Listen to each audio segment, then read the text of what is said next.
And I'm in love with the good life. Can't give it up. Make it to the top. Keep climbing. I wanna live it up. The good life. I'm coming up. I'm coming up. The good life. Good life. Oh, good life. Good life. Good life. Good life. Boom, coming in hot, Chichi. What's going on, my man? How's it going today, brother? I'll tell you how. What's it's today, going. Tuesday? Today's Tuesday. I'll tell you how it's going. I'm freezing my pishkat off over here. Dude. It's 38 degrees. Just for context, on Long Island, on Saturday, I got a sunburn. It was 82. It's 38 degrees. I called my oil burner guy yesterday, and I'm like, "You got to get over here, bro. I don't got anything going on in here. I'm gonna have to fire it up." It's so cold. Macy went outside, did her business, and then just ran upstairs back to bed with Jess and went under the covers. I was like, Dude, "Oh, so tell me this though, like, so you have your own oil burner guy on the side. I've never heard of that before. Who's your oil burner guy? it's Family Fuel. They're a mom and pop organization here on Long Island. They're very nice people. This guy showed up in like 19 inches of snow once, and he's like, Did he really? Make sure you got your heat." And I'm like, "Family Fuel all the way." Good people, good business, good people there. Oh my God, it's so Yeah, good. what's going on with you? We started a little late today. Because Yeah, we're starting a little late. Yeah, because I came out to my setup and my computer's gone. So, and I know who the culprit is. My 13-year-old daughter, Jillian. The culprit is my 13-year-old daughter, Jillian, has found old videos on my laptop and she just watches them, which I love. But I also would love my computer to be back where she grabbed it. So this morning I'm getting on, bro. I'm running around the house. I'm yelling to Sarah, "Have you seen my computer?" You know, and I finally tracked it down. It was under some papers too. So it was like, not easy to go. But wait, she doesn't have her own laptop? You don't give she had, you know what? Nowadays the kids all have the Chromebook. I like a good Chromebook here and there. So she's got a Chromebook for like 8th grade, but she doesn't do anything on that but school. She's only Yeah. in 8th grade. Yeah, she doesn't get that. Yeah. You She's have a not cell much. phone? You give her a cell phone? Dude, she just got a phone. It's probably the worst thing we've ever done. Matter of fact, it's my 4th kid. I thought to myself the other day, like, am I this bad of a parent? I'm the 4th. She's my 4th kid. I've seen the treachery and Debauchery. addiction that those other phones have done to my 3 kids. And I remember thinking, let's give Jillian her phone when she gets to college. So, dude, you give into the social thing. All the parents out there, I know you're listening. All the kids are like, she put together a presentation for me one day, for me and her mom. About why she should get a cell phone? Oh, yeah, why she should get a cell phone. That's good. It was like a 20-minute presentation. I was like, that's actually really good. I think that persuaded me. But, dude, it's incredible, dude, because they like they do Snapchat. Chinch, you never see anything like it, dude. You know Snapchat, right? Obviously. Yeah, you can change faces and face swap. And No, dude, Oh, no. see, I They like take that like, part. dude, my daughter takes like 100-some pictures a day. Oh, no way. Yeah, like just of her forehead, her ear. I mean, what are we doing? What are we doing here? I go, is this how you and your friends communicate? It's unbelievable. It's freaking ridiculous. So anyway, I digress because I feel like a terrible dad. Every time she's not talking, I had to tell her in the morning, I say, listen, you need to get your breakfast, make your lunch, do the dishes before that phone even comes out. So we're in a little bit of a battle right now, so we'll see what happens. I agree. By the way, if you hear a little murmur in the back of my sound, it's because I have the heat up to like 900 degrees. So I apologize really? if you hear a little murmur in the background here, because I'm in the basement. The oil burner's in the other room here in the studio. All right, we could go on. I could have this entire conversation about the entire technological world we live in right now that I am not a fan of. Although my entire career now is based off of my computer. So how? Yeah. Well, dude, if you use it, if you use it as a tool, that's good. If you use it and it takes your time, you are a tool. That's how I look at it. Oh, that's well done. That's good. You got to put that in your next seminar. Yeah, it's true. If you use it as a tool, good. If you use it and it takes all of your time, then you're a tool. All right, I'm gonna write that down. Okay, let's get into this baseball game. It was really good last night. We were talking right before we came on. I contend first. Let's just start here. I think this was the first game of the series where even though there were kind of a little bit of ebb and flow, it seemed like the Rangers were in control. Even game one, Rangers weren't fully in control of that game. They had to come back and hit the huge homers. This one, I feel like I was like, I think the Rangers are going to win this game in like the second inning. I just have that feeling. You feel the same way, or? Yeah. When Seager hit that homer, for me, what was that? That was in the what inning was that? 3-run third inning. Yeah. They scored 3 in the third. Man, it was something about the game. I felt like Scherzer was pitching pretty well too. I didn't know he was going to come out with an injury, but at that point, I'm like, man, something feels right about Texas tonight. Yeah. And Arizona just couldn't get things going. They got the one moment going when Christian Walker, Pham's on another planet right now. Tommy Pham, he is so hot. It's incredible. Yeah. And, he got that hit to right, and it looked like Walker wasn't sure if it was going to get down or not. Kind of came in 3/4 into third, and then the third base coach was sending him and then held him up, and Walker kind of put his head down. Yeah, like Walker said, it was an honest mistake, you know what I mean? And then ended up getting thrown out the plate. So, he owned it. Should have, could have. Well said. He goes, that kind of killed our momentum a little. And yeah, no fault, man. You're just playing hard. I get it. Yeah. It happens. It stunk. It stunk for them. That was a big one. But I'm going to rip through Sarah Langs, who we always give credit to. She's love you, Sarah. One of the greatest baseball statisticians of our generation. I Yeah. will say. She did this awesome article. I'm giving her full credit for it because it's like, what's it called? 9 fun facts from Game 3. It's just so good. It's so good. So I'm going to rip through these and we'll pick some out, okay? Okay, cool. First one. The win was Texas's 9th on the road, setting the record for most road wins in a single postseason. Number 2, the Rangers are now 9-0 when scoring first this postseason. That's interesting. Number 3, they're talking about the Garcia Walker play. Here's the thing about Garcia's throw: 94.9. Wow. 94.9 from the outfield. Wow. That is I think the second fastest ever in World Series history. Seager's homer, as we talked about, bomb. He now has 18 playoff home runs, tying Carlos Correa for second most as a shortstop. Yeah, and you got to remember all those years Corey Seager was with the Dodgers, dude. Mm-hmm. All those years they were going, you know what I mean? And he was the MVP of the 2020 World Series. Yeah, he's this freaking stud. By the way, that homer also 114.5 miles per hour off the bat.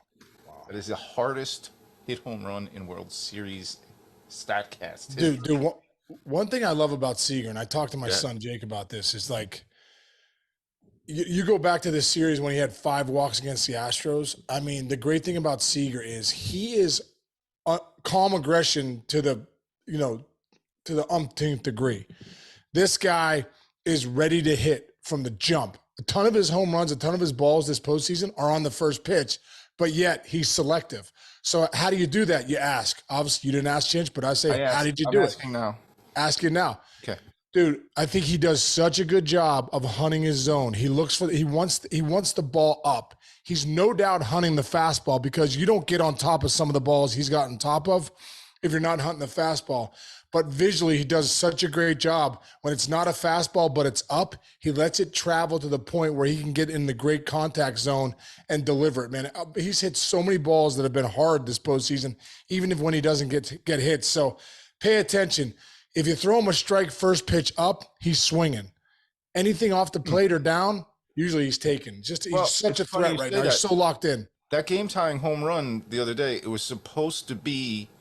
that pitch was supposed to be 6 inches higher than it was, and it was still at the top of the zone, and he still crushed it. But that's a great point. Let's sit on Seager for a second because he's showing off. He's showing off big time, dude. Because it's not just hitting home runs.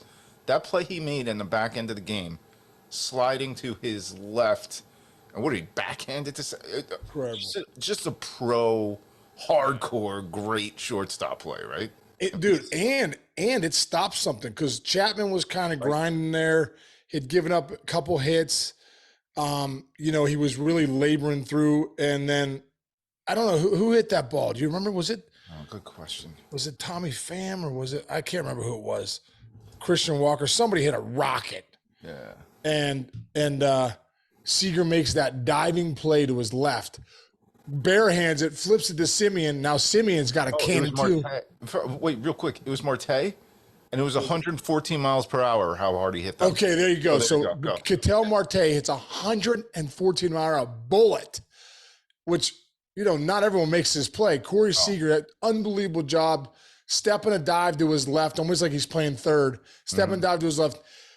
Grabs the ball with his hand, shuffles it through the backhand. Simeon coming across, bam, they barely get away from Simeon. Yeah, and Marte can fly. So yes, it just was an incredible play, and it got Chapman off the hook because he was. You could see that. You could have seen that inning. If that ball gets through, that inning unravels for Chapman. Yeah, I really believe that, dude. Actually, I was thinking about this last night. I didn't bring this up to you this morning before we came on, but watching baseball, like we take for granted how good hitters are at baseball because they show that like behind home plate angle. Aroldis Chapman is one of the biggest human beings in the world. He's not So just big. tall and lanky. He's enormous. He's one of the most jacked dudes in the game. He's coming at you with this arm that's just like rubber. And like he threw one breaking and he throws 104 and a breaking ball. And he can actually lose games and blow saves because that's how good hitters are of hitting a baseball. I could not imagine by the time he releases a ball at 102 miles per hour, it's probably like 6 feet into the towards the plate, and the reaction time, and people can actually hit him. No, it's amazing. It's fascinating how great baseball players' hand-eye coordination, concentration, discipline. Yeah. So that somebody like Aroldis Chapman actually can Has to give up home pitch. runs, can give up hits, Right. and he's not Mariano Rivera. That's what just makes Mariano Rivera such a freak that like he can sustain it so long. Well, dude, Mo was amazing. Rivera was amazing, and then I'll go back to Chapman. Was amazing because you knew a cutter was coming, and you just still could hit it. Real quick story before we get back to Chapman. Go. You got me on Mariano. So one day in 2007, bro, I'm on the bench. I'm not playing that day. I'm like, oh, it's a nice day off, Yankee Stadium. Get to chill, watch a game. And then Leland's like, hey, Case. He's like, you're gonna lead off against Mo. I'm like, so much for my day off. You know what I mean? This is gonna be trouble. So, dude, I go up there. Let me grab a bat. Nice. You have plenty to choose from there. Got my Will Clark bat. All right, perfect. I go up there, bro, and I'm like, all right. I'm gonna step in the bucket right here. Like I'm just gonna. What that means is I'm gonna take my front foot. I'm gonna swing it to the right, and I'm gonna ambush this cutter because I know he's throwing it right. Because what's crazy is visually when you face a guy like Mariano Rivera, it looks like at like 56 feet, it's a 4-seam fastball. It's the weirdest thing. So your eyes, he tricks your vision. So your eyes go, oh, it's the first 4-seamer Mariano Rivera's ever thrown. I'm going to ambush this. And then it starts cutting in on you. It's going to hit you in the stomach, right? Oh. So, dude, it happens. First pitch, I'm like, I step in the bucket. I step open. I'm like, oh my God, I did it. I was like, he's throwing me a 4-seamer. I'm going deep here. So, dude, right when I go to commit, freaking thing starts chasing me, Chinch. It's coming right at my chest as a heat-seeking missile. I'm like, sweet Jesus. I'm like, if I don't hit this ball, I'm going to be rushed to the hospital. That's where I was at. So, dude, I've already committed. I'm open. I turn. I hit this ball. Dude, I hit it. It literally hit me in the chest. I hit one of the furthest balls I've ever hit. It goes over the Yankee dugout. It's hit so far foul. It goes over the Yankee dugout to the upper deck, to the top row of the upper deck, dude. Just misses going out of Yankee Stadium. Foul. I mean, it would have been great to say I hit a ball at Yankee Stadium, but I didn't want to say I hit it 300 feet foul, like to the right. It was actually bad hitting. So next thing you know, I'm like, oh man, that was a great game plan. But the cutter kind of got me. So dude, next pitch, I do the same thing. I'm like, all right, I'm gonna ambush the cutter.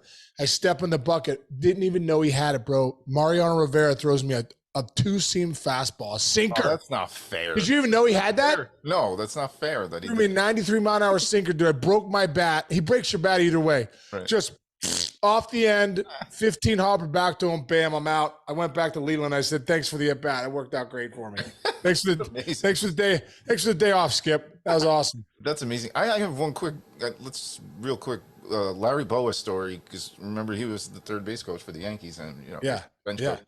He told a story to us once in a production meeting where he said him and Tori and those guys, they come to spring training and somebody handed him a piece of paper and they're like, we're a little worried about Mo. If you notice over the past few years, his strikeouts have gone substantially down. So we're worried it's a mechanical thing, this or that. And Bo was like, people are stupid. What are you talking about? Because towards the end of his career, he didn't even he didn't worry about strikeouts. It was almost like break somebody's bat is cooler than a strikeout. And so his strikeouts, the reason he was so sustainable for so many years was that he stopped throwing so many pitches. He would just throw three cutters and give it a shot. Give it your best shot. And nobody could hit him. It's amazing. It was Anyway, incredible. so back to Chapman. He did. Yeah, so back to Chapman, dude. And you go back to the at bat against Corbin Carroll last night. Carroll's putting a great at bat on him. He's hitting 100, 102. Chapman hits him. I think it was a 2-2 slider, dude, right at him and up. And I've been there before, dude. Now it gets scary because you're like, is this coming at me? And he kind of buckles, and it's a slider, not a fastball. And bam, Carroll takes it.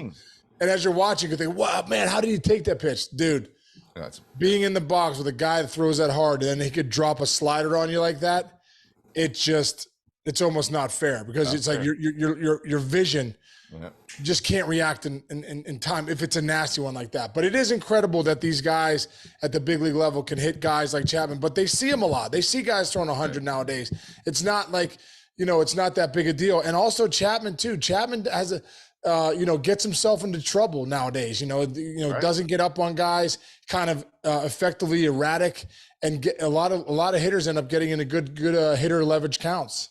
Yeah, I mean, good stuff there. All right, well, let's do a little spin forward here because I always feel like Game 4 is always just such a huge game in these series because you don't have your bats need to do well, and the guys you're throwing out on the mound need to do better than the guy who's on the other side of the mound, right? We've gone through 3 games. You got your 3 aces, your 1, 2, 3 that you built to get you to the World Series, and now we got Heaney and Joey M for the Mantiply. Yeah, what's our? Well, I think you might see, they're going to try and stretch Heaney a little bit. I think if Heaney gives Boch 4, that's a win.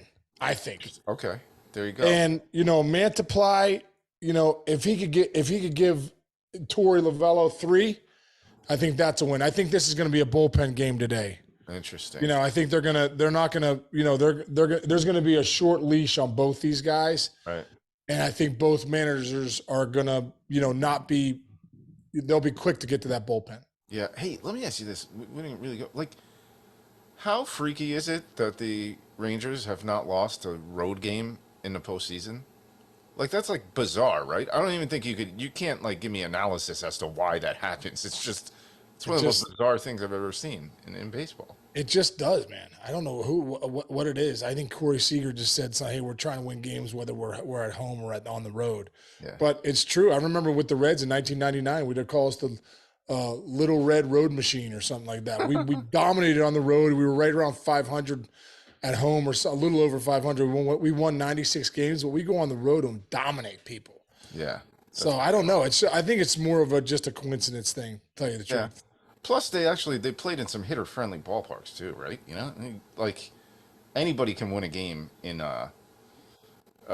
Houston. I feel like they have the power to win games in Houston, so they go to Houston and whatever it is. What it is. The scary thing that's going on right now is it looks like Garcia is going to go. It says will undergo imaging on his left torso after grabbing it.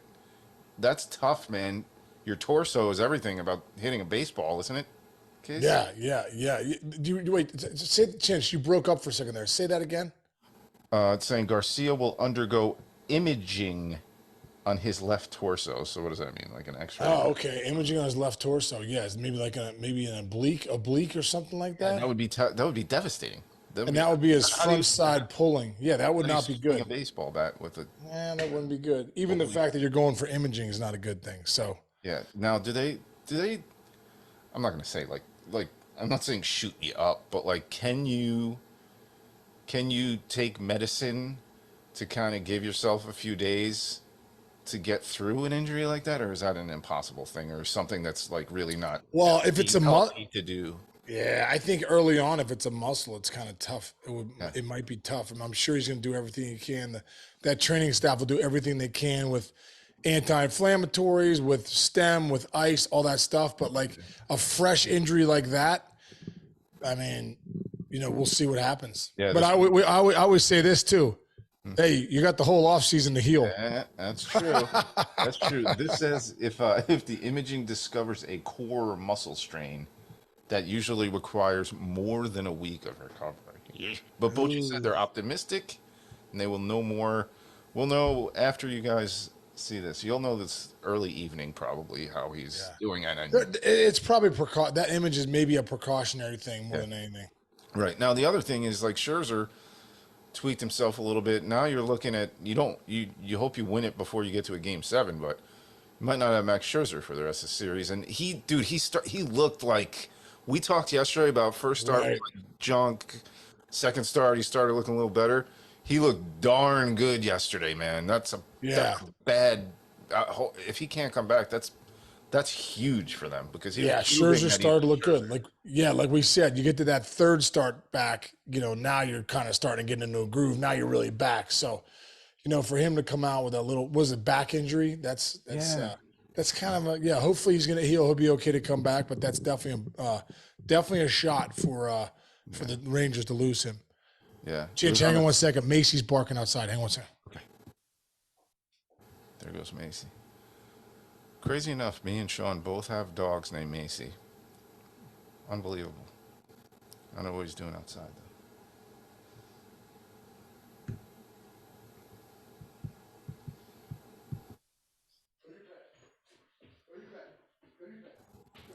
Go to your bed, he's yelling.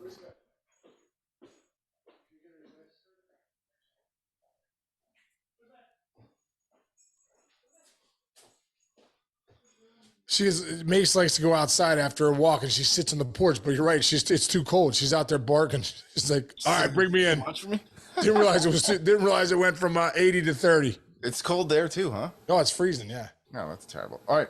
Hey, let's move on to one more thing. A guy you know fairly well now. Aaron Judge, Roberto Clemente Award winner, man. How we feeling? Clap it up. Attaboy, Judgy. First off, congratulations to Judge. All the things he does in the community. Obviously, his foundation that he runs is incredible. I always say this, man. I had a conversation with Judgy one day, and we were talking about sometimes how tough it is. Listen, at the end of the day, it's like when I play with Griffey. Griffey never left his hotel room because it's like you become a prisoner of your own fame. And Judgy's kind of there too, which I think it gets frustrating at times for those guys. You know what I mean? And I remember having a conversation with him and I said, you know what? Your talent, though, and who you are as a human being, although it hurts you socially for now, it definitely impacts so many people because of who you are and the human being that you are. There's nothing better for me. I'm sure that whole coaching staff would say there's nothing better than when your best player is also your best person, because that's a natural born leader right there. So for Judgy to win the Clemente Award, man, he epitomizes what Roberto Clemente was all about: giving back, helping others, impacting people. And that's what Judgy's all about. So I'm so proud of him. He's so deserving of this, man. And I'm just, he's everything you think he is and more, man. Aaron Judge is the real deal. And for him to have the status that he has, the humility is still at such a high level. Yeah, he was so great in his press conference yesterday. 2 lines that stood out to me. One, he was saying that he was working out with his wife, and Jason Zillow, the PR guy, called, and he's like, Yeah, Zillow's the best. he's like, can you sit down? Like, I just got some big news for you. And then Judge thought they were making a huge trade. And he's like, oh my God, what did they do? Who'd they trade? What's happening? And then the second thing he said, which you can probably appreciate because I'm sure you have the same kind of feeling for all the charity work you do. He said, I had to call my mom as soon as it was over because she won this award. She basically won this award with me. All the stuff she does with my charities, and think about how much your family, you do the Miracle League. How much support do you have from your family and Sarah and everybody being a part of that kind of that kind of human interest type stuff and caring about the people around you. Yeah, no, it's a big deal, man. It's a big deal. I love that he called his mom and dad, who to talk about them too. They're incredible people. Yeah, the apple doesn't fall too far from the tree, bro. Mm-hmm. That's at the end of the day. So, if I remember after meeting Judge, those first couple of days, I was like, I can't wait to meet this guy's parents. And they were as advertised. They're just really good people, really caring people. A couple times his mom, I can't remember where we were, that his mom had some people out on the field for the charity. They wanted a contest and they were, out, couldn't meet Judgy on the field, but his mom was there. And obviously his mom does so much for his foundation. So it's just really cool. They're good people. His dad too was old school basketball coach, kind of a hard nosed. Yeah. Oh, so you see like Judgy's, his mental toughness, one of the toughest dudes on the team. And the toughest dudes that ever probably to play the game. That's why he's so good. And that's why he's such a good hitter and player and so consistent. But you can see, where he got that from, where his dad is, is at that level of like, just a man's man, tough guy, looking for the pick and roll rather than the 3-pointer, you know what I mean? Yeah. It's funny you say the apple doesn't fall far from the tree. When you had me out on your first home game with the Yankees, me and Jess were hanging out in a tunnel before you guys came out after the game, and I got to sit with Anthony Volpe's parents, and I was like, oh, I get it. Yeah, incredible. These people are adorably sweet, nicest people, and so is their son. And incredible people too. The Volpe's were the best, sweet. Man. Yeah, such sweet. By the way, Volpe's dad looks like he could play a little bit right now. Like and they're both doctors, dude. They're both like super smart. Yeah, they're both doctors, and their son's a Major League Baseball player. How cool was that, man? Being the coach and seeing the parents of the players. Like you were the kid, and your parents were like the parents of the kid playing baseball, and now you're like the wily, little silver fox hairstyle, and you're the grown up in a room talking to the parents who were like. Dude, I got a 22-year-old son and a 20-year-old son. These kids that were on, a lot of the kids that were on the team were 22, 20, so they could be my kids. So you navigate accordingly as a coach. You really do. And you also too, as a parent, you also know that, hey, you're in it for these guys to be better men, to be better players, all that stuff, better teammates. But it's definitely do take a parent coach role because you're old enough to be these kids' parents. It's amazing. It's an amazing situation, man. Somebody was talking. One of the players was talking about. It might have been Scherzer, and he was talking about. He's like, this kid is this, and this kid is that, and I'm watching it. And I'm like, man, it's so crazy because I remember when Max Scherzer was the kid. In Arizona. Yeah. Once it got to in Arizona, he's probably 22 years old. He didn't know shit like weed, 22 years old. But it is what it is. All right, man. So we got that. We got that out of the way. It's Halloween. Dude. Well, I got to go out now because I'm not going to be the house that doesn't have the big candy bars. So I'm going to go right now and raid like Rite Aid, Walgreens, and see if I can get the big Snickers bars. I'm going to get the big Snickers, the big Butterfinger. What else? What should I get, you think? Snickers is my favorite. I don't know if the kids like, is that like an old man candy bar? I don't know if the kids like Snickers anymore. Oh, wait, man. Snicker really satisfies you. That's the best one. I used to actually use that as like a mid-afternoon snack if I needed something. You get a little chocolate, you get peanuts in there. It's nutritious. It's not. Yeah. No, it's not. No. I'm a big, I don't know. What should you get? Do you know what my favorite candy bar is? What's your favorite? 100 grand.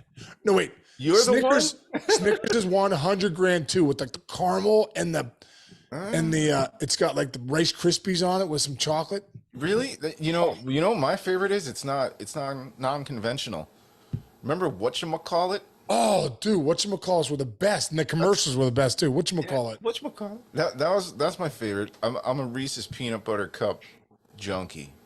Really, my dad's a Reese's peanut. We come back. I used to get pissed off though. You know, we come back with a big bag. Come back from school the next day, all my Reese's peanut butter cups would be gone, and I'd have to go right to my mom. Mom, where's all my Reese's peanut butter? Oh, your father ate them. Your father ate them. He's a bird. He's a bird. He's a hoot. You're a hoot. We wrote down Joan Casey isms the other day. Me and my daughters and Sarah. It was so fun. We had a whole list of them. Oh, hold on. I'm gonna look real quick. Best candy bars, just so I can refresh my memory. Butterfingers are good too, bro. I'm a big Butterfinger guy. Not everybody is. I think Milky Way's a joke. You got nothing inside it except for nougat. No, Milky Way's good, dude. Frozen Milky Way. Oh, frozen one? Okay, that's a different story. Yeah. I'm not a huge Oh, dude, Baby Ruth. Baby Ruth's. You like Baby Ruth? I like, dude, with the big peanuts. I do like. I like the peanut and chocolate combo. I think we're both on. And what about Reese's Pieces? Reese's Pieces I like in a handful, but like I always make the mistake. I see them at the movie theater. I'm like, I'm gonna get Reese's Pieces. But then once you're done with like one full handful, I'm like, They make you sick. They start messing with your gut. You're like, oh, I don't feel good. yeah. All right, wait, hold on. Let me real quick. What else we got here? Oh, this person ranks Hershey's cookies and cream bars 17. You're a disaster. Nestle's Crunch is all right. I don't love it. Let's see. Almond Joy. Mounds. Almond Joy, I'm a huge fan of. That was my mom would eat Almond Joys. Do you like Almond Joys or Mounds better? I think I'm more of an Almond Joy guy because I like the coconut. Look the crunch. I'm a big coconut guy. Let's see. This guy is Snickers 5, Milky Way, Twix, Reese's peanut butter cups. Oh, Kit Kat. I like a Kit Kat. I like Kit Kat. Oh no, Twix, dude. Twix. Is good. Twix is good. Anything with caramel. What I'm realizing, dude, I'm a caramel junkie. Anything with caramel in it makes it so much better. So Kit Kat's good, but it's just kind of like that cookie crunch. Yeah, and it's over. Yeah, but Twix, bro, they got that layer of caramel that's so bad for you because it's so perfectly laid. I'm like, what's in this that keeps the caramel perfectly laid on this cookie? That's a great point. Do you like the candy side of things, like dots and chocolate? You know what? That kind of stuff? The only two things I used to really like, Sour Patch Kids and Lemonhead. Lemonheads, dude. Oh, no. I can't do either of Dude, those. I was a Lemonhead junkie. Oh, it's making my mouth water right now. Dude, I would get a bag at Lemonheads at South Hills Village over here in Upper St. Clair. Biggest bag ever at like the candy store. Then shove it down my pants and walk into the movies. Because, you get the Lemonheads at the movies. They give you a box this big. There's a bag. $43.95 too. There's a bag this big. It's like $8. I'm like, you kidding me? I can get 8,000 Lemonheads at the candy store. Put them in my pants. Are you a Twizzler guy? I used to be. I'm not a huge Twizzler guy. I kind of like Red Vines better than Twizzlers. You know, Red Vines, you can peel them off a little. Oh, yeah. I'm not really a candy guy. It's I don't really have a sweet tooth, dude. I'm not a candy guy either. I'm savory. I'd rather have like a meatball parm than a bag of candy. Oh, me too, dude. Me too. I do like little gelato every once in a while, and like some ice cream, like soft serve ice cream with some rainbow sprinkles and some freaking side of rainbow sprinkles. I keep pouring them on. We got a Cold Stone Creamery around here. Those are good, dude. What's your favorite Blizzard? I don't do Blizzards, man. Well, but if you did, you don't do a Blizzard? No. You never got a Blizzard back in the day? I don't think I've ever had a Blizzard in my life. Oh, come on, dude. Are you serious? Fact. I used to get root beer floats when I was a kid. That was what? Dude, what is this, 1950? I'm not a Blizzard guy. Dude, I will say this. I'm a milkshake guy. Okay. Different than which is my mom and dad are milkshake people. They're like, Shawnee, have you been down to this new milkshake place in Route 19? Tom's Diner, which is the diner from Seinfeld, is 2 blocks away from Columbia University, where I went to college. They have something called a Broadway shake. Yeah. It's not vanilla, it's not chocolate, and it's not coffee, but they give you a shake. It's like seriously got to be like in an 8-ounce or an 8 to 9-inch cup, which is just, it's metal, and it's like the cup is freezing. That's the best. When they do it in the metal, you know you're at a diner. Dude, unbelievable. I used to get a bacon cheeseburger deluxe, fries extra crispy, a water, and a Broadway shake, and you dip the fries. I used to dip the fries in the Broadway shake. Dude, that sounds incredible. Is that place still there? Tom's Diner, yeah, it's still there, dude. It's still there. I want to go there. I want you and I to go there when I come back. Dude, let's go there. They also, you know, in Seinfeld, they have the joke about the big salad. The inside of where they shot, they didn't shoot it in the diner. It's just the exterior. So, Yeah. But the diner, they have the big salad. There's an episode of Seinfeld where Elaine orders a big salad, and I don't know, her and what's his name get into a fight over who paid for it, whatever. But they have a big salad. It's the biggest. It was the first salad where I remember you could they're like, oh, you want mozzarella? You want this cheese? Do you want nuts in it? Whatever. And the thing was like this big, it's huge bowl. That's what all the girls would get in college. Well, me and my boys were just putting French fries in Shakes. in milkshakes. I don't know how I didn't weigh 290 pounds in high school or college. Dude, because you're working out all the time with baseball. Metabolism was at an all-time high. Yeah. There's a great line by Adam Sandler in Big Daddy where he's like, let's go to McDonald's for breakfast. And the kid's like, I don't want McDonald's. He goes, do it now. Do it now. And he goes, at my age, if I have a milkshake, my ass jiggles for a week. It's a brilliant line because that's what happens. So true. Your stomach. Anyway. All right. Well, this is getting hungry. Yeah. All right, brother. Well, that was good. That was a good way to end it. I'm thinking about making myself a milkshake here soon. Jesus. Do it. All right, brother. Love you. Have a great rest of the day. Everyone out there listening, thanks for listening. We'll see you guys tomorrow. It's game 4. Here we come.